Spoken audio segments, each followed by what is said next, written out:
My name is Stuart DeCue. I'm the Executive Director of the Yale Center for Business and the Environment, which is a joint initiative between the Yale School of Management and the Yale School of the Environment. This is a talk in a CBEY author talk series where we feature folks who have thought incredibly deeply and in really helpful and interesting ways about complex topics and have taken the time to synthesize those. And we want to pause and focus on their perspective.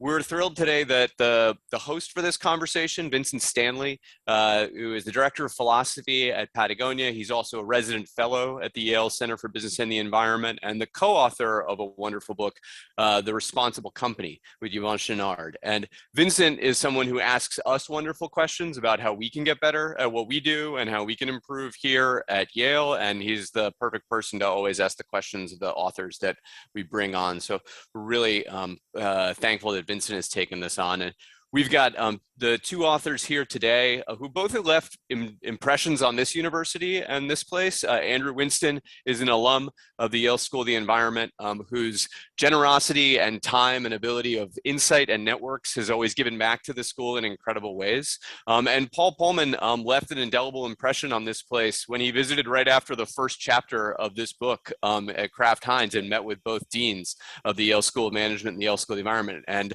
those folks still comment on how much that meeting and the conversation had left an impression here at this university. Heather, my colleague, is going to drop into the chat a link to buy the book. Net positive if you haven't received a copy already. It's floating around my head at the moment, but here it is. Please, if you the conversation, please, we really would encourage folks to take a look at it, learn from it.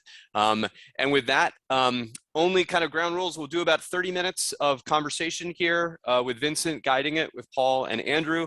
Please use the Q&A function for any questions that come up. We will organize and guide all the questions that way. And I'll turn it over to Vincent. And thanks again, Vincent. Thank you, Stuart. It's really an honor to be here to talk with Paul and Andrew. I know that Patagonia is often held up as a model of a progressive company, and people ask me, well, what are companies you look to? Who's doing interesting work? And in the last 10 years or so, it's always been Unilever and Danone as the companies that are really, they're asking the questions in the right order. That is, given the environmental and social crisis, what do we need from business? Rather than what does business need to do to survive or skirt the environmental and social crisis. And just a little bit of background, I think you probably know these two fellows. Paul was worked at Procter & Gamble for many years, and then joined Nestle as CFO, and then for 10 years worked as the CEO of Unilever, and since then has started his own foundation called Imagine. Andrew Winston is a frequent writer in HBR and MIT Sloan Review and other more generic publications. He's also the author of The Big Pivot and Green to Gold. And I want to just start out, get into this and ask the first question. It's such an interesting book. You've covered such good ground. And starting with first principles, I wanted to ask you, you talk about infinite capitalism on a finite planet. And what do you mean by that?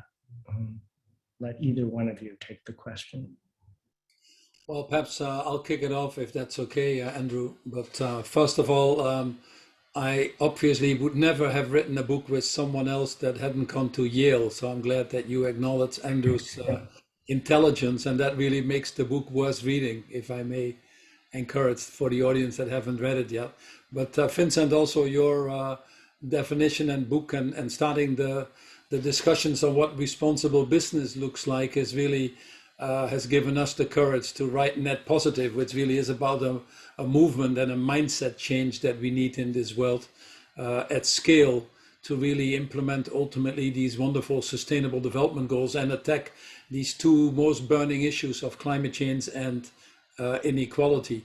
You know, we've had tremendous success lifting enormous amounts of people out of poverty over the last few decades. China, a big part of it, but also in many other parts of the world. But we've also discovered that this extractive or linear model of consumption isn't really working for us anymore. All the products that are produced in this world, for example, only 8% is being reused. And with this enormous wealth creation and growth in access to many more products, the population grows, the numbers don't add up anymore. We've seen a 12-fold increase in output in this world since World War II, a tripling of the population, and that has put an enormous stress on the planetary boundaries. Didn't have to be, but we chose to do it that way because it was basically lazy thinking. In fact, I always say nature is regenerative by itself and circular, if you want to, for some people. And waste and the way we have started to produce is really an invention by humans. The good thing is then we can also uninvent it if that word exists. But if you look at it very simple in my mind, the world exists about what, 4.6 billion years. So you put that on a scale of 46 years to make it simple. In these 46 years, human beings have only been around for about 4 years. The Industrial Revolution only started 1 minute ago. And in that 1 minute, we've already destroyed 50% of the world's forests. We've lost 68% of the world's species in the last 5 decades alone. Our generation, mammals, reptiles, amphibians. And the question is when it's really our turn. And I could go on and on and on. We've discovered that we live well beyond the planetary boundaries. And frankly, the cost we're paying for it is rising quite rapidly. You look at COVID, which, by the way, itself should not have been a surprise. We've had Asian flu, Zika, Ebola, now COVID, which are zoonotic diseases, which are the direct result of us destroying biodiversity. But increasingly, we also see that manifested in other parts of our economic system. And unfortunately, once more, it's always the poorest and the most disadvantaged or the marginalized or minority groups that pay a disproportionate price. We saw that again in COVID with mortality rates significantly higher among the Black community, or the layoffs with people that were in vulnerable jobs and didn't have any safety net. And that's just, you know, it's causing this stress and this angst that you see. Anytime a lot of people feel that the system is not designed for them anymore, they ultimately will rebel against itself. And we're starting to see this in the political process as well, and many other things in society.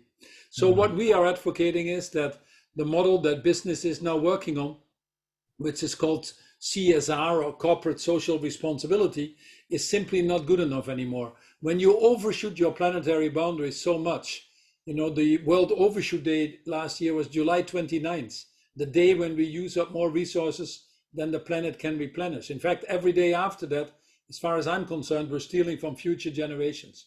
So the CSR notion of being less bad, which you also very much saw at the COP26, less carbon emission, less deforestation, a little bit more sustainable sourcing. But at the end of the day, it's less bad. In a world that overshot planetary boundaries, less bad is simply not good enough anymore.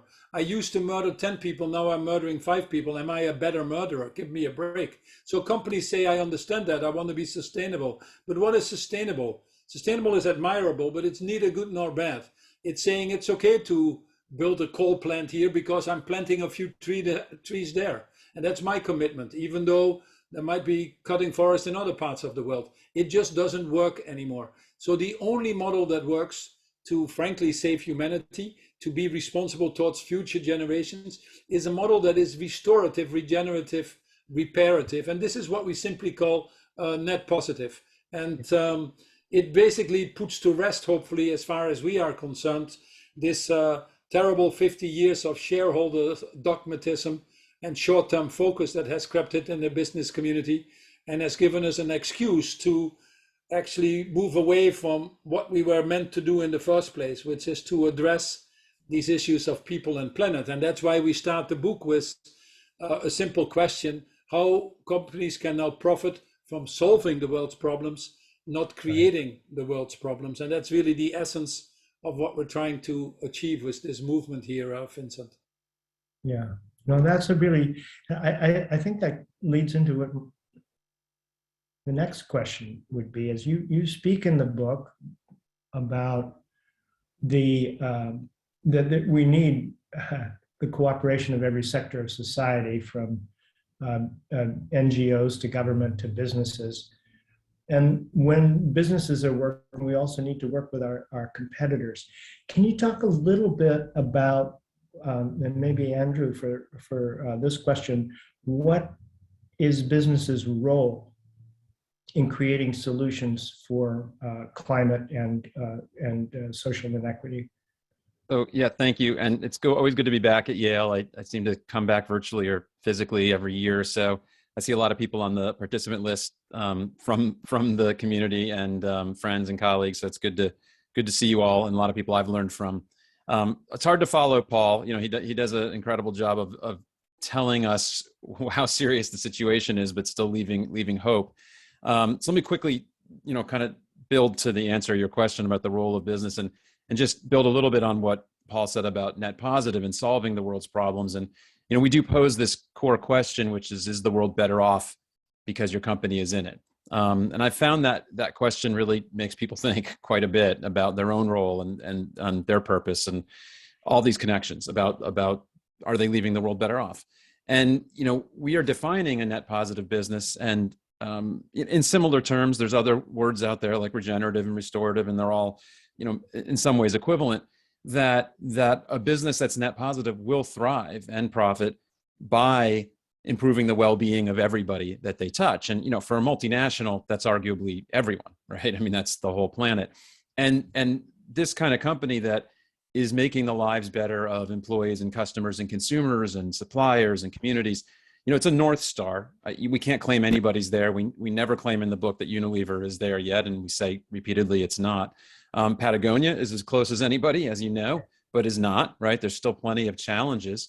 But the company that thinks this way is following some really key principles. Taking a long-term view is critical, serving multiple stakeholders, and then serving shareholders. So shareholders do well because you've solved problems. Taking this broader responsibility and ownership for your role in the world. It's kind of what we teach our kids, you break it, you own it. And this core principle of partnering, and that the problems are too big and we need to move much faster, and you can only do that with others. And this kind of leads to your question about how does business work with government and civil society? What's the role in all this? And I think there's been kind of we talk about in the opening, there's been a kind of naivete from both sides of kind of business and government that either one could solve this alone, that you could just do it through regulations, which I think some NGOs have thought in the past, or government has thought. And then there's the folks who think we can just deregulate everything and business will solve everything. Markets will take care of everything. And both of those are untrue, right? We need to be working with all sectors of the economy and society working together. And I think we saw, the COP meeting, the climate meetings, governments are progressing, but not fast enough for the science. So business has this big hole to fill. And business has a vast majority of the capital flow in the world versus even large governments, huge portion of the workforce. It's just too big to think that business can't be one of the leaders in this. So I think it has to become a true partnership, right? And government will always set the rules. They'll set the rules of the game, and only government can do things like price externalities in economic terms, to put a price on carbon, say. Only government can really enforce that kind of rule. But they need to work with business on setting the rules of the game in a way that solves the biggest problems in a productive way. And that means business has to change its attitude towards government as well, and move towards what we talk about in the book as net positive advocacy, where your role is not to walk into DC or Brussels or regional capitals and say, hey, can you give me a tax break? Or can you cut out all the regulation? You go in with civil society, with government, and say, what's the right set of rules and processes so that we are solving the biggest problems together and the common good is served? And I think that's the approach we recommend, and Unilever started to do many years ago, and others have done as well, but far too few companies are doing that today. And I think they can't sit out and they can't be on the sidelines anymore. companies have to step into these really big issues of climate inequality, democracy, science and truth, all of it, and play a productive role. Okay, thank you. And you know what? One of the things that I get asked all the time is how do you compromise between your purpose and your profit? And the question, it strikes me that it's still being asked 15 years after I first heard it, because I think that once somebody asks that question, or once a business asks itself that question, the battle is lost. And one of the things I really loved about your book was that you were talking about net positive as a business model. That is, you're building your business for the future on the basis of your social and your environmental use in solving its problems. And I was wondering if you could just expand on that a little bit, or how you came to that. Did you once, I mean, I think I once believed there was the 4 quadrants of the marketing diagram with the cash cows in one place and the innovation in the other. I think I once believed all that. But Paul, how did you come to evolve this idea of net positive from the traditional models? Well, first of all, I've always believed, and this is really the origin of business as well, that we are there to address the world's problems. And Colin Meyer puts it well in his book Prosperity, where he said to profit from addressing the world's problems of people and planet, he called it in his book. We've just discovered more and more, perhaps, as we went along, that issues were not being addressed, that are really giving us now bigger problems and a higher cost, to be honest, than what it would cost us to address them in the first place. So I think we are in a sweeter spot than ever before, where the interests of shareholders and the multiple stakeholders are actually starting to converge. What you've seen with COVID, for example, is we've spent $17 trillion in Europe and the US alone to save lives and livelihoods.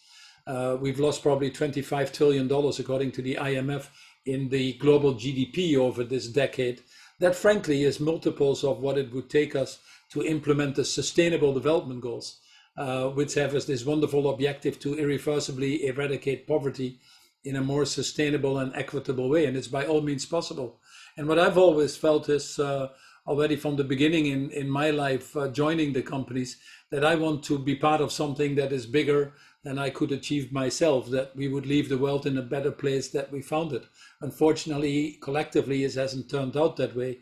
But increasingly, as I worked in business, I saw this enormous power. We have the financial means, the innovative capabilities, the resources, and all the things that come with it. In fact, in the world right now, if we like it or not, to your previous question, the global economy, 65% is private sector, 80% of the financial flow, 90% of the job creation. So we can never achieve these wonderful sustainable development goals if we don't have the private sector behind it. And the private sector has an interest. We've all discovered that we cannot succeed in these societies that fail. But the other flip coin of that is that we can also not be bystanders in a system that gives us the right to be here in the first place. I always love to quote Viktor Frankl in his book, Man's Search for Meaning, when he talks about when they built the Statue of Liberty on the East Coast of the United States, they forgot to build the Statue of Responsibility on the West Coast. These two things go hand in hand. And the beauty now is, unlike when I started in Unilever in 2008, or when Yvonne started in, if I remember, 1973 already, nearly 50 years, by the way, as I think about it, mentioning this. But for me, it was always logical to have a business model that I would be proud of, where I would implement what I call the golden rule: do unto others and the planet as you would have liked to be done unto yourselves. I cannot be part of a system that creates air pollution, so 8 million more people die every year unnecessarily, or a system that keeps smallholder farmers in poverty, children stunted because they don't get enough nutrition. I was fortunate enough to be born in a country that I didn't have to deal with these problems, but we're only 5% of the world's population. So I've always felt that it is our duty to be sure that we put ourselves to the other 95%, and that business, which is made up of individuals, has this responsibility to at least uphold some of these basic values that make humanity function. Dignity and respect for everybody, equity, compassion. That's why I've fought for the rights of minorities, LGBT, equal opportunities by gender. All these things are quite normal as foundation. Now, the good thing, Vincent, is we've arrived at a point that we can now show fairly convincingly now that more gender diverse companies are actually better performing companies.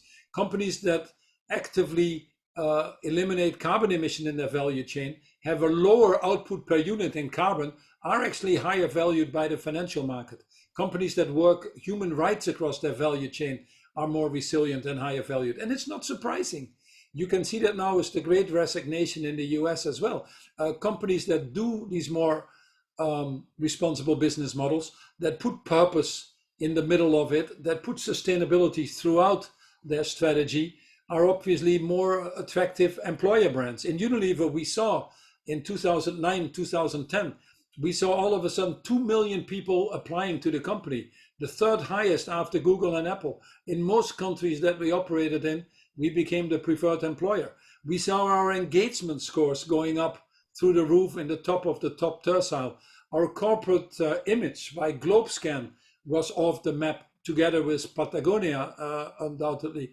But it became easier for me to explain to the financial community, which actually in the beginning wasn't there at all, if I may say, that there was a correlation between what we were doing and the success of our business longer term. And I stress the word longer term here. Now we have data coming out of our ears that I'm sure the audience is familiar with, that mission-driven companies have higher returns. Companies that put purpose at the core have been more successful during the crisis as well. So it's easier now to start to move in that direction, and it's easier to find that sweet spot now where you can, I think, satisfy the shareholders as well as the multiple stakeholders. Now, one caveat is you can't do everything. Some of the areas still require technology. Some of them require broader partnerships beyond companies alone. But reality is that study after study shows that about 70 to 80% of the issues could be tackled today if we were willing to do so. That the main missing ingredient is our own courage. Too often we have leaders that set targets when they can get away with versus targets that are really needed, that are willing to take responsibility of the total impact of their operations, including scope 3. You take, I don't want to be controversial, but you take Facebook. One of the principles of net positive is to take responsibility of your total impact in society, all consequences intended or not. So undoubtedly you have a good platform with Facebook, otherwise people wouldn't use it. And there are advantages to it. But if you don't take responsibility of the hate speech that is on there, the child addiction, or the undermining of democracy, which Zuckerberg seems to be oblivious to, then you're missing a point. And you see how it's starting to haunt that company. The same as Unilever. If we would not get involved in the issues of deforestation or human rights or livelihoods, then we're missing or food waste, and I could go on, then we're missing a major point. So all to say, it has rapidly moved now to enormous opportunities that the companies that understand that, embed this ESG for simplicity into their operations, are positioning themselves well for the future. The ones that don't, I think they're already heading to the graveyard of dinosaurs. Yeah. You know, one of the things that you mentioned in the book are the opportunities of linking business to SDGs. And I think something like between now and 2030, $12 trillion in value with 380 million jobs. But one of the things that I was wondering about as I read the book, and I know this from Patagonia is a question we grapple with. I think there are two things businesses have to do. We have to make the right products and offer the right services, and then we have to do it in the right way. And that's what stakeholder capitalism is all about in terms of seeing what our impacts are. But we've got an economy that's in the United States 70% dependent on consumer spending. And a lot of that consumer spending is for an accelerated consumption of disposable products. Can you talk a little bit? You talk about consumerism being a tough nut to crack, but maybe Andrew, can you talk a little bit about why that is, or how businesses might address that? It's really tough. I mean, when you're a company and you say, okay, change the way you buy things, maybe buy a little bit less from us. How does that work? Well, as you know, and most people listening know, Patagonia has really been at the forefront of challenging consumption, and the famous, "Don't buy this jacket" ad. Some people thought it was a gimmick. I've talked to Yvonne a couple times. It wasn't. It was legitimate. He has told people to their face, "Don't buy it." Look, the consumer side is really difficult. And Paul can speak to Unilever's experience, but when Unilever has missed any of its targets from its Unilever Sustainable Living Plan, and they haven't missed many, they've generally been around the consumer side, right? How do you reduce the footprint of energy use in the water and heating of water for washing clothes, washing your hair? It's just so hard to get people to do things like take a shorter shower, right? It's been very difficult. And we have a long history now, decades of surveys showing that everybody says they're interested in buying more sustainably, right? But the percentage that seem to, in reality, that will really choose on sustainability is still kind of like single digit percentage, right? Where that's their core thing. I think what's changed is much larger percentage have some form of all else equal, right? If I can get the same kind of rough quality and price, I want the one with the better story. I think that's become the norm, and I'm sure Patagonia has been as good at telling a story as anyone. But it's interesting that we've, I think, put the responsibility on consumers for so long, on all of us, and we do all have a responsibility. But there's some really, I think, legitimate pushback happening now in sustainability, and people saying, look, asking people to make all these choices when there are systemic blockages to that. Like I could have said 10 years ago, I really want a good EV, and there weren't any, right? I mean, there wasn't a system in place. So I think we are recognizing more and more that we can make it easier for consumers, for all of us as consumers, by changing what's available and changing the systems. It's also a little bit disingenuous when I hear companies say, oh, well, of course we could offer green things, but they don't want it. I hear that in the food. I've heard it in the food in the past, in cars in the past. And it's a little disingenuous because companies have created consumer demand, right? Forever. If we all bought solely on function, there'd be like 2 kinds of toothbrush and a few kinds of car, and there wouldn't be the whole consumer products industry. So if we can create demand, which is, let's be honest, that's what the advertising industry kind of does, then why not create more demand for better, more sustainable products? And I think there's a few good examples of that. 10 plus years ago, Home Depot and Walmart succeeded in convincing people to buy CFLs, even though they were more expensive up front. And that had been really hard.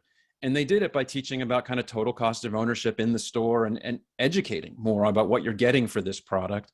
And I think companies can do more of that. And I think now, finally, I think consumers, there's a bigger bunch that are leading on this, that especially the younger ones, that they want a more simple lifestyle, they want careful consumption, and they want a better story and much more transparency. And I think that's part of the answer, is to tell a clear story and have a better story, even if it's in progress, like Patagonia's and Unilever's, so that people know what they're getting and they know where they're buying actually does influence the issues that they care about. But we need to make it simpler, right? It has to be easier for them to do it. Yeah, if I may add to that, Gandhi said the rich have to live simply so the poor can simply live. And there's no doubt that we have to adjust the way we live and actually what we value. If we, and the American culture might be the extreme on that, where self-worth is measured by net worth, you're not going to solve it. So one of the main things that we need to do is to change the definition of success. Success shouldn't be more stuff. Success should be a healthy quality of air we can breathe, a peace in the world, quality of education, and all these things, good access to healthcare so that you have healthier, longer lives, not reduced life expectancies as you currently are experiencing in the US. So redefine from making more stuff, which is this unfortunate GDP measure that Simon Kushnick wanted us for when he created it. That's just industrial output, guys. It doesn't measure a lot of the things. like finite resources, income inequalities, externalities, you'd be daft. You'd be daft to use this as a measure of success. So this is where we see increasingly an awareness being built, countries starting to redefine it, and indeed some of the leading companies. But we won't get there with the consumers alone. You know, the main percentage of the population lives in countries that are not on the line right now. And that's where all the growth is going to be. They aspire to live like us, and they have all the rights to aspire to that. But they're worried even if there's food on the plate on Friday, if their children are going to survive past the age of 5, if they will ever get a job in their lives. So they're not going to have a debate with us about climate change. They're saying, guys, help us. We don't even have the courage to put 100 billion on the table to help the poorer countries with climate mitigation. None of them have ever cost any of that stuff. And even the US or Europe isn't even willing to give a penny, symbolic amounts. We've spent $17 trillion on COVID. We're not even willing to dish up 100 billion. In fact, we're not even willing to dish up the 50 billion to give anybody access to the vaccines. We'd rather buy 8 times more for ourselves, like Canada, 8 times more than what the population needs, than giving one thing to someone that we call a poor person. But before, we need to realize first and foremost that we live on planet Earth, that many of these issues don't have boundaries, that we all belong to tribe humanity. So it's this consciousness that is the problem. This, Vincent, is not a crisis of climate change or food security or deforestation. This is a crisis of greed. This is a crisis of apathy. This is a crisis of selfishness. That's why we are talking to you, because Yale is an institution of learning, is a creator of leaders. We clearly have created the wrong leaders. Most of the MBA programs are reflections of little Milton Friedmans on steroids. So in Unilever, we made the goal of decoupling growth from environmental impact. There's no, as long as we redefine growth, we can grow. In Unilever, actually, we went from 38 billion, 37 billion euros when I started to 52 billion euros, a 300% shareholder return. These numbers will be forgotten, but what will not be forgotten is we did that by improving the lives of billions of people. We did that by decoupling the resource use from environmental impact. You know, we can feed the world on regenerative agriculture. We cannot feed the world by cutting down the forests. And by the way, as we feed the world on regenerative agriculture, it would also be fair to pay the farmers a fair compensation for what they're doing. So it is the way that we work, the business models, the design that we put behind it that we have to change. And that's really the essence of what we're trying to call in the book and call out in the book. And frankly, it's a way of thinking that is the opportunity, but also right now the bottleneck. This level of awareness or this willingness to assume that responsibility, this lack of courage is at the essence. And you know, so 80% of it is a question of human willpower, if I may say. The good thing is, by the way, if I end like that, willpower is a renewable resource, so I like it myself. I think that's a good place, willpower as a renewable resource or as a source of regeneration. I think that's a good place for us to pause and start to take questions. I think Heather is going to moderate. You mentioned in your last comments, Paul, about the difficulty of management education right now, which does not address the current situation we have, what the Pope calls as one crisis with two faces. It's both social and environmental. And I think we're going to have a leadoff question from David Bach, who is at Yale for many years and is now engaged in a program in Lausanne that is really linking business goals to SDGs. So hi, David. Thanks for joining us. Hi, Vincent. Nice to see you all. Hi, Paul. Hi, Andrew. I just got out of focus there. A big fan of the book. Why am I not in focus? So strange. I wanted to put my copy in the back of the shelf, but you wouldn't have been able to see it anyway because for some reason I'm blurred and I'm not even sure why. You in witness protection? I am in witness protection. Okay, I'll ask my question anyway. I'm not on here for my pretty face. I'm here for a sharp question. So I appreciate the passion. Really like the book. somebody you both know well, Peter Bakker, the CEO of the World Business Council for Sustainable Development, visited us here at IMD recently, and he said to save the world, we need two groups of people in particular to change: accountants and business school professors. So it seems the accountants are beginning to do their part. That leaves business school professors, and you just started speaking about that, Paul. And I remember vividly when you visited Yale SOM in that talk that Stuart mentioned, you actually pointed at the Peabody Museum and talked about dinosaurs then as well, and it was sort of ominous for several of us. So with that in mind, I'd love to get your thoughts on how you would approach the MBA. I know both of you are quite close to management education. What are the things that we have traditionally taught that remain critical? What needs to come into the curriculum? And what, quite frankly, just has to come out because we're just perpetuating problems rather than developing people to find solutions? Andrew, you want me to kick it off, or you want to go? Yeah, why don't you start? I'm happy to add on. I had the fortune to appoint Peter. He's a very good friend. We're both from the Netherlands, and I was 4 years the chair of the World Business Council for Sustainable Development. And Peter has been consistent to say that accountants change the world. And the announcement of the Sustainable Standard Board now was one of the major announcements during the COP26, moving from just only measuring and optimizing return on financial capital to also include social and environmental capital is the right way to go, and we couldn't go fast enough on that direction. A price on carbon would be a good example of that. We still, if we like it or not, we treasure what we measure, and that's a good thing. On the educational side, I have to confess, I'm the chairman of the Said Business School at Oxford.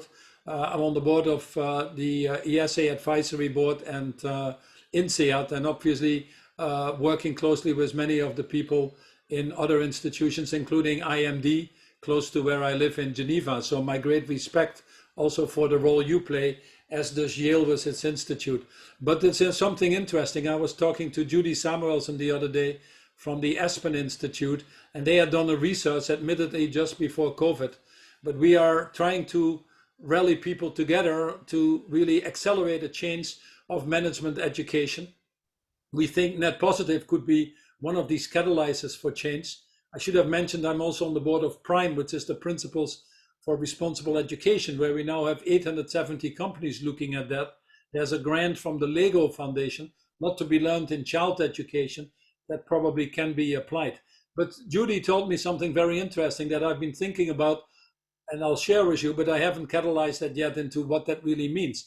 But she had done the research, and they were asking MBA students or undergraduate students in the business programs what their goals were of life before they entered the program. And frankly, their goals were big and lofty, and it was changing the world, very much along the lines that we're talking right now with what Vincent was alluding to with purpose. Then at the end of the program, a 2-year program or a 4-year for an undergraduate, at the end of the program, the same people were asked the same question.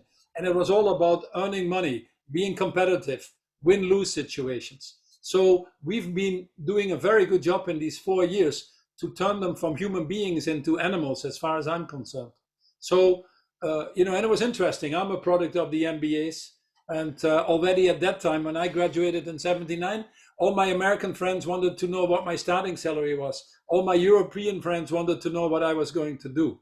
So who are we creating as leaders, and what are these institutions assuming as responsibility? Of course, there are changes in digital and how we teach. Of course, there are changes in lifelong learning that we need to accompany.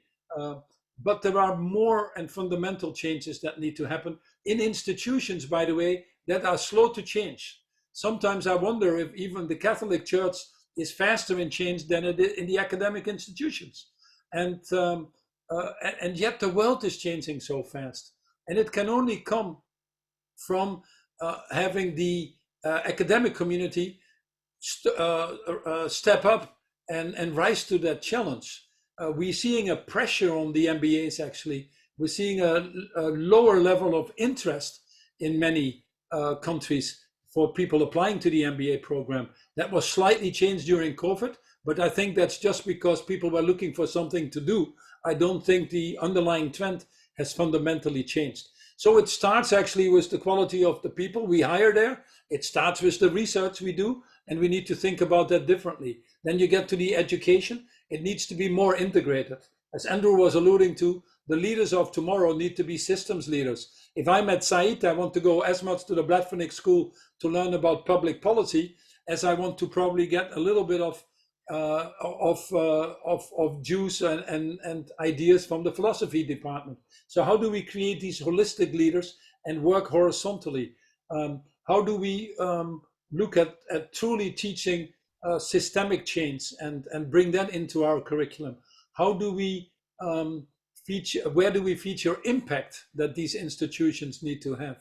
Well beyond the research alone, or well beyond the production of new leaders, we want to be sure that the universities themselves play a part in this more rapid acceleration that society needs to see. And students are actually demanding that. Survey after survey points out that students are actually looking for a different kind of education than you can. The reality right now is that very few universities, I think it's about 15, but for this talk, I'll use the number 20 because last week there might have been some others entering, have made commitments that are science-based in line with 1.5 degrees on being net zero by themselves. And within that group, there are a lot of them in 2050. You know, airlines, steel, cement are already making 2050 commitments.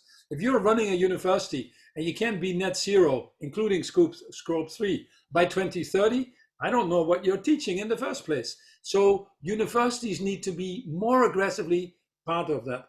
Many universities have a side course. Often it's an elective. It has some word of sustainability in there, or ideally a word of climate, because that seems to be in focus as well. And if we run out of ideas with sustainability or climate, we're putting an ESG label on there, but very few universities are really redesigning what that education looks like. So how can we get more together horizontally to start doing that? This is a crucial time because it's actually, you know, the future of these institutions, I believe. And management education is actually the most popular one in the sense of the leaders we produce. Anybody that goes into other departments want to take some courses in the business school because this entrepreneurship or this starting for yourself and is also true for if you study engineering or any of these other functions. So we have that opportunity to actually influence this in a more positive way and get this multiplier effect at a relatively fast time frame. So that's why it's absolutely crucial that we critically look at this and be open for that criticism, but also have that desire to change. Thank you so much. Thank you, David, for introducing the question. I think this is an important place to ask it. We don't have we have about 15 minutes left, and I want to turn it over to Heather I'm sure there are questions I see popping up in the chat so some of the people with us can ask you questions directly. Yeah, sure.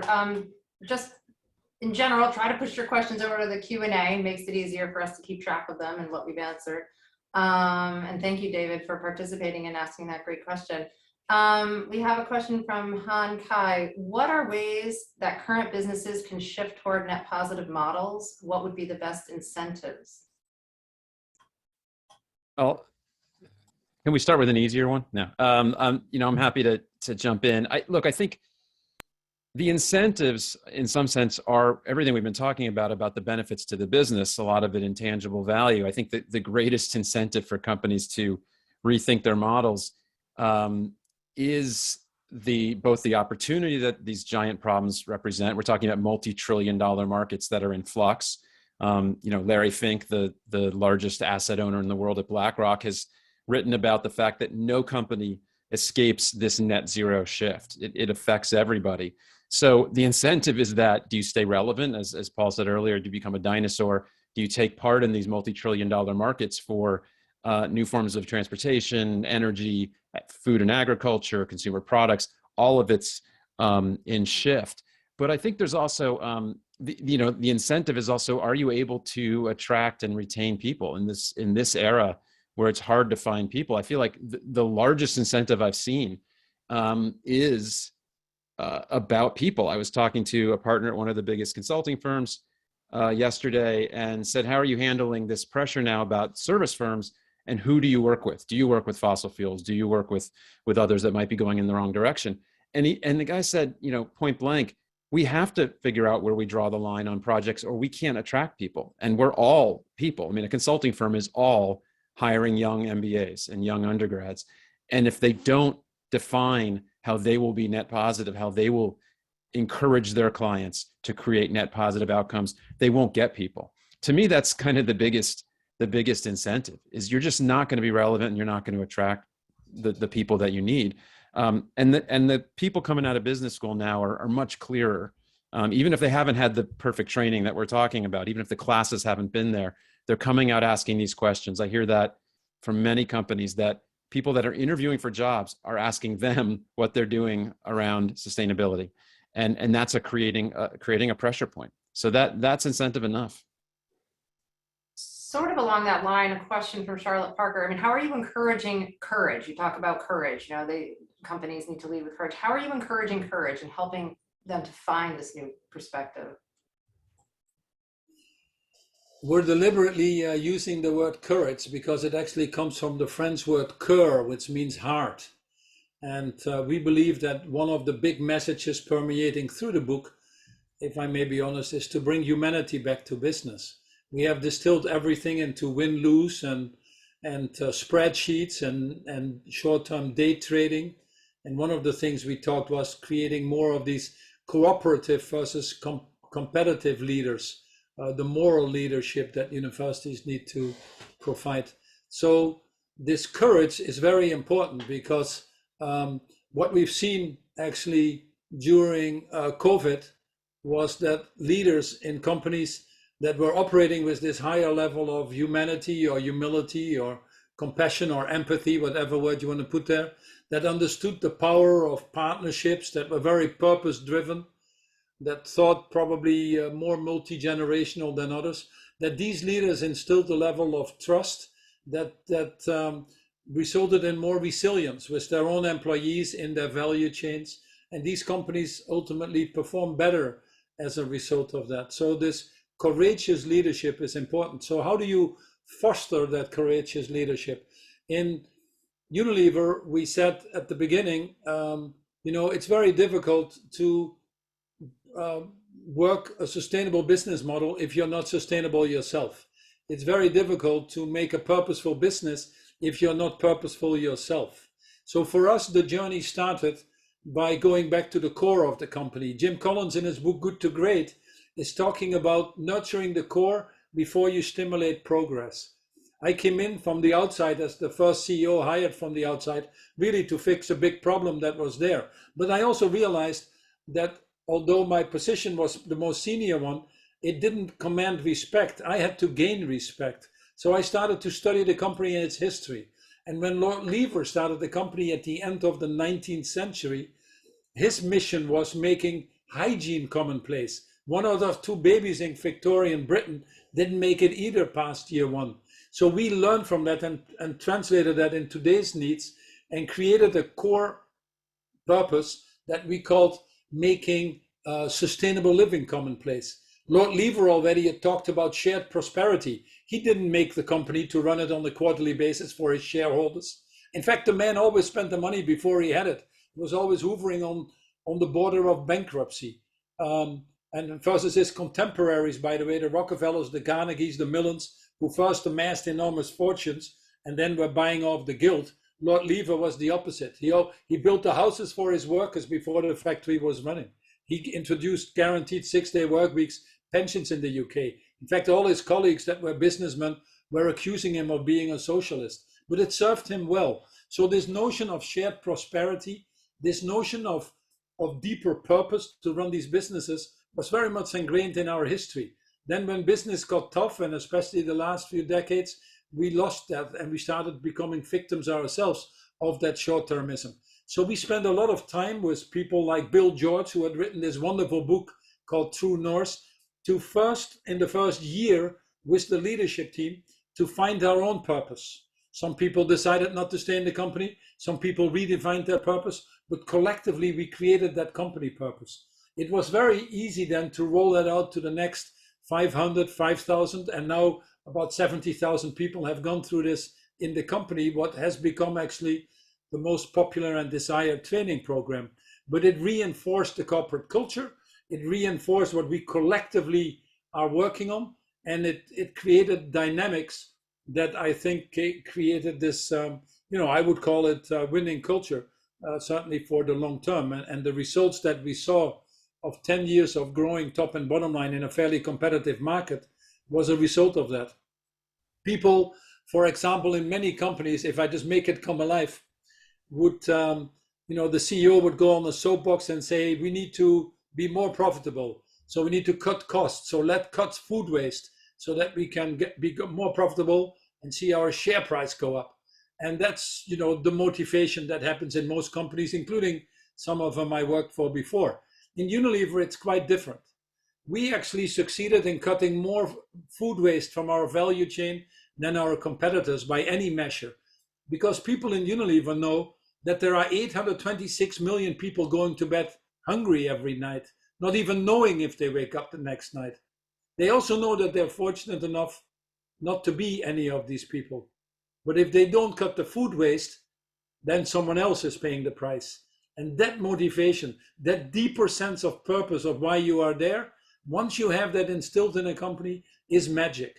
It's not surprising that we saw that our brands that had a deeper sense of purpose, Domestos, a toilet bowl cleaner, making a commitment to build 100 million toilets, Dove, working for women's self-esteem, when only 4% of women feel happy in the bodies they're in, because we've bombarded them with computer images. Or a brand like Lifebuoy, simply with the act of hand washing, helping a child reach the age of 5, when we still live in a world where 4 million children die every year of infectious diseases like pneumonia, diarrhea that can be avoided. That's what we are. The true level of billionaires, which was also clear in the fight between Kraft Heinz and Unilever, are not a few people that have already billions that can just play around with that money as if they live in Las Vegas. It are the people that touch billions of other people. And when you see that Lifebuoy in 10 years' time touched about 1.3 billion people, teaching them hand washing, that's more than the government or China and India can do combined. That's the function of companies. And not surprising, Lifebuoy has always grown double digit over these years and has done very well. Thank you very much. So this notion of why we are here and why it's good for us, the more we tell these stories, and that's what, Vincent's role is in Patagonia, the more we tell these stories, I think that is more powerful to convince people than talking some numbers or some language that only Wall Street understands. So many great questions coming in. Thank you for that. And another one coming in from Whitney Terrell, who wanted to talk about equity and power. So how is equity and power considered in all of this framing? And is there a proposal around not only the what, but the how and the who, and as decisions are made? So thinking about equity and power in this framing. Well, I'll just quickly key up. Paul has a lot to say about this, but one of the chapters the chapter, I guess, that's gotten the most attention in the book is we kind of thought about late in the game, which we call the elephants in the room, and we bring up all these issues that we say a company can't be net positive. It can't really contribute to the world if it's not addressing things like, does it pay taxes? Does it deal with corruption? How much are its CEOs making? How much are the C-suite making versus the average employee?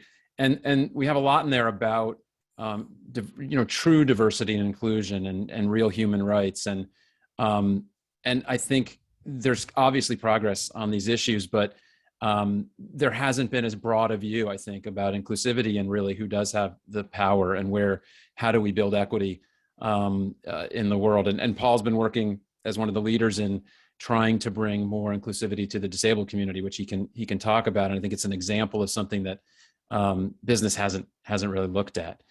I think that the power question is really interesting. I mean, we have a huge power imbalance.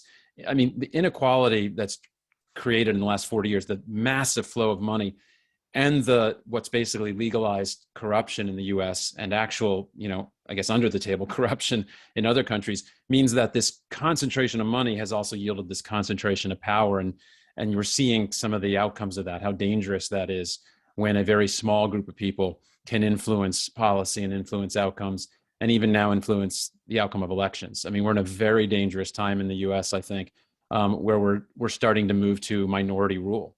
And breaking this down is going to be one of the, I think, the critical tasks of the next year or two for business. I think it's actually more pressing than even climate or inequality, is protecting democracy.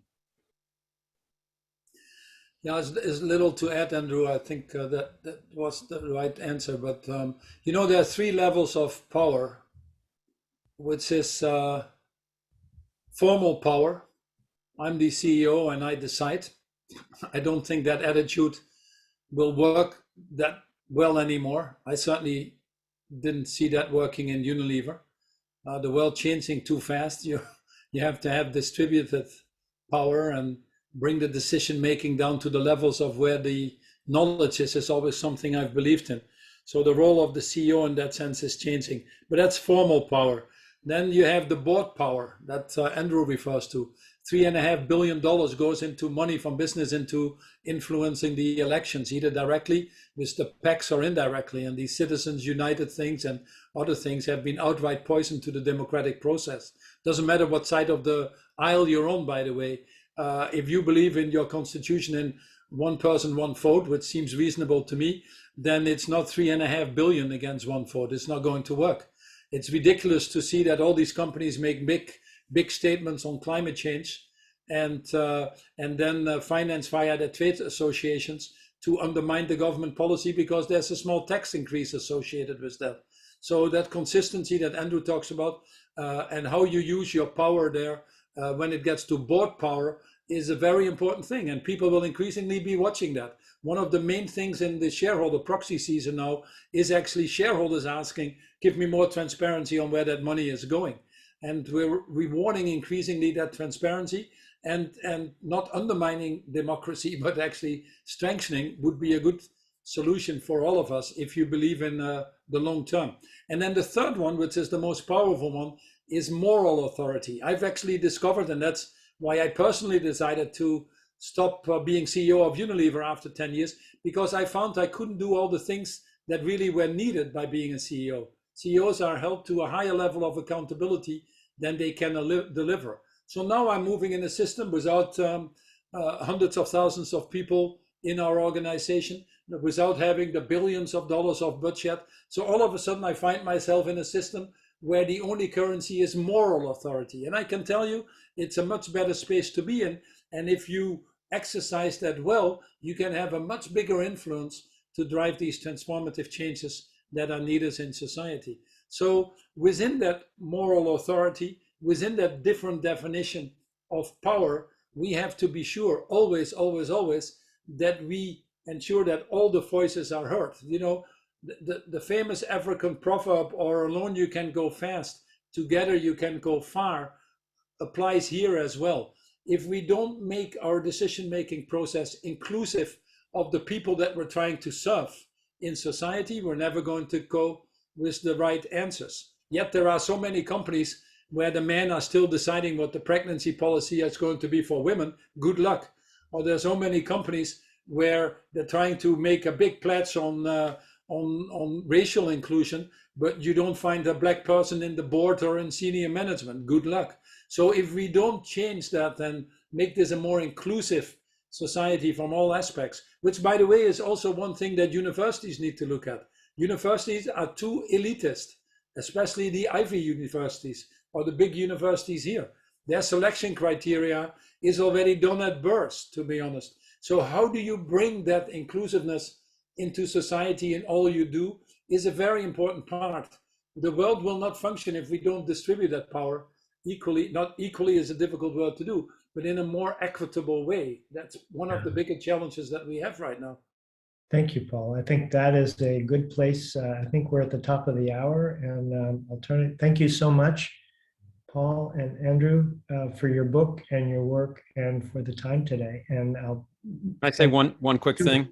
Yeah. One quick thing, because we're definitely trying to create a movement here, and one area is obviously curricula. I saw some comments in there. There was someone who had their students write a letter to the university about how do you build a net positive business school. If you're doing things using the book in classes, we're trying to collect what's being done out there. I'm just going to put an email address in the chat right now. That's the person on our team who's kind of working on this curricula and continuous learning change. And we just are trying to collect every example we have. If you put together a curriculum using our book, we'd like to see how and tools, and we're going to start to put them online and just build this and make this easier and easier for the academic community to expand. All right, thanks. Stuart. Well, thank you, everyone. Thanks to Andrew, Paul, Vincent for this conversation, the honesty, the authenticity, and the accountability with which you push us to kind of do better and do more is incredibly refreshing. There is a renewable resource if your question did not get answered, where you can find some of the answers to it, and probably more questions to ask and more questions to ask of the institutions that you're a part of, and how they can be better versions of themselves. So thank you all. Really appreciate it. Have a lovely evening, morning, afternoon, wherever you all are in the world. And we will see you next time. Thank you. Be safe.